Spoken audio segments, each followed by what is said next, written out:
నమస్తే అండి। ఈ రోజు లంచ్ బాక్స్ ఎలా ప్రిపేర్ చేసుకోవాలైతే నేనైతే మీకు చూపించబోతున్నాను। నేను ఇలాగైతే పిల్లలకు ప్రిపేర్ చేస్తానండి।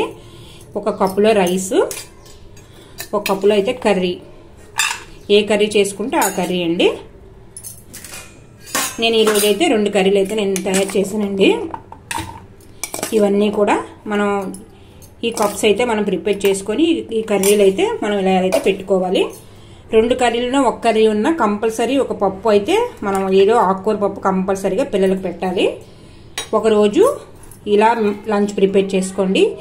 ఈ లంచ్ ఆఫీసులకు వెళ్ళే వాళ్ళకి కానీ, స్కూల్కి వెళ్ళే వాళ్ళకి కానీ, కాలేజెస్కి వెళ్ళే వాళ్ళకి కానీ ఇది చాలా బాగా ఉపయోగపడుతుంది। నేను ఇలాగా చాలా రకాలుగా కూడా నేను లంచ్ బాక్స్ ప్రిపేర్ చేశాను। ఇప్పుడే వీడియోస్ చేస్తున్నాను కదా, ఒకటి అయితే మీకు చూపిస్తానండి ఎలా ప్రిపేర్ చేసుకోవాలో। ఒకరోజు కర్రీలోని, ఒకరోజు చపాతీ, ఒకరోజు ఎగ్, ఒకరోజు ఆమ్లెట్, అలాగ మార్చి మీరు కర్రీ అయితే ప్రిపేర్ చేసుకోండి। మనం ఏదైతే ప్లాన్ చేసుకోవాలో ముందు రోజే ప్రిపేర్ చేసుకుంటే మనకి ఈజీ అవుతుంది। ఈ ఇన్ని రకాల కూరలు అన్నీ కూడా నేను ఒక గంటన్నరలో ఒకవైపు టిఫిన్, ఒకవైపు లంచ్ బాక్స్, ఇవన్నీ కూడా 6 to 7:30 వరకు నేను ప్రిపేర్ చేసుకుంటాను। నాకైతే చాలా సంవత్సరాల నుంచి అయితే అలవాటు అయిపోయింది। ఈ వీడియో కూడా కొంచెం మీకు లెంతీ అనిపిస్తుంది, నేను ఏం చేస్తున్నాను కూడా మీకు చెప్పాలి కదా, అందుకని షేర్ చేసుకుంటున్నాను। పిల్లలకి క్యారేజ్ కట్టేటప్పుడు మనం ఒకదాని తర్వాత ఒకటి గాబరా పడిపోతుంటాం కదండి, అప్పుడు మనం ఏదైనా పప్పులు తయారు చేసుకోవాలనుకున్నప్పుడు నేను ఈరోజు అయితే గోంగూర పప్పు అయితే తయారు చేస్తున్నాను। మా పాప క్యారేజ్కి అడుగున పప్పు అయితే పెట్టుకొని, పైన అయితే రైస్ అయితే పెట్టుకొని, ఆ పైన నేను బఠానీ అయితే నానబెట్టుకున్నానండి। ఇవి కూడా నేను ఇలా అయితే పెట్టుకుంటానండి, మనకు పని అయితే బేగా అయిపోతుంది। ఈ బఠానీని ముందు రోజు అయితే నైట్ అయితే నానబెట్టుకున్నాను।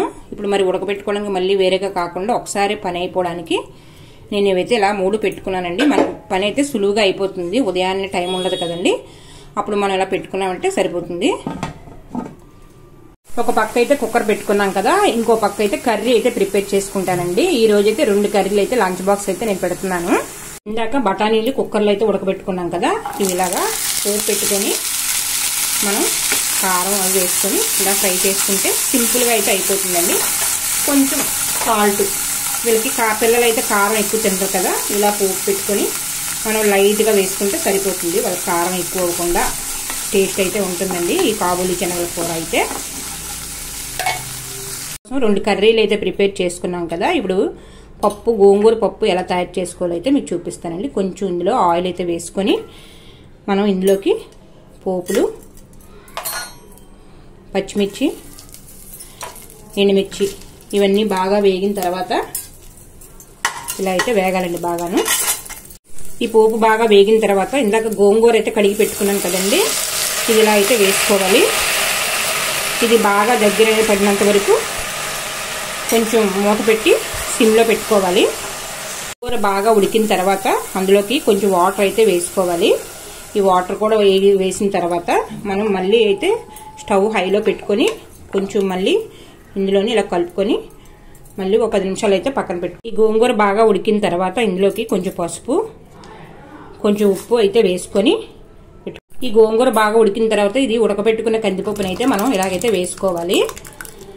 ఒక 10 నిమిషాలు ఉంచుకొని కట్టేస్తే సరిపోతుందండి। ఈ ఆకుకూరలు మనం వారానికి 3 రోజులు కంపల్సరీగా గోంగూర, తోటకూర, మెంతికూర, పాలకూర, ఈ 4 ఆకుకూరలు కంపల్సరీగా మనం తినాలండి। ఇందులో ఐరన్ ఎక్కువగా ఉంటుంది, పిల్లలకు కూడా మనం వండిసి పెట్టాలండి। ఇవి మనం ఎన్ని ఫ్రై కూరలు ఉన్నా సరే ఆకుకూర పప్పులు కంపల్సరీగా మనం తినాలి। రోజు కూడా తిన్నా పర్వాలేదు, వీలు కాలేనప్పుడు వారంలో 3 రోజులు పెట్టుకొని రోజుతో రోజు మనం తయారు చేసుకోవడానికి మనకి ఆకుకూరలు అవైలబుల్గా ఉంటాయి కదండి, మనం ఇలా తయారు చేసుకుంటే మనం పిల్లలు కూడా చాలా హెల్తీగా అయితే ఉంటారు। నేను ఇలాగే మా పిల్లలకి క్యారేజ్ అయితే కడతాను। నేను ఎల్కేజీ నుంచి ఇప్పటికి ఇంజనీరింగ్ వచ్చే వరకు కూడా నేను మా పిల్లల క్యారేజీలు కడుతున్నాను, ఇలాగే ప్రిపేర్ చేసుకుంటాను నేను ఫుడ్ అది కూడా। అందుకే కూడా నేను ఒక వీడియో తీయాలని మీకైతే ఇలాగైతే తీసి చూపిస్తున్నానండి, అన్నీ కూడా నేను ఏంటి చేస్తానో ఏంటి అని। నా వీడియోస్ కనుక మీకు నచ్చినట్లయితే లైక్ చేయండి, షేర్ చేయండి, సబ్స్క్రైబ్ మటుకు చేసుకోండి।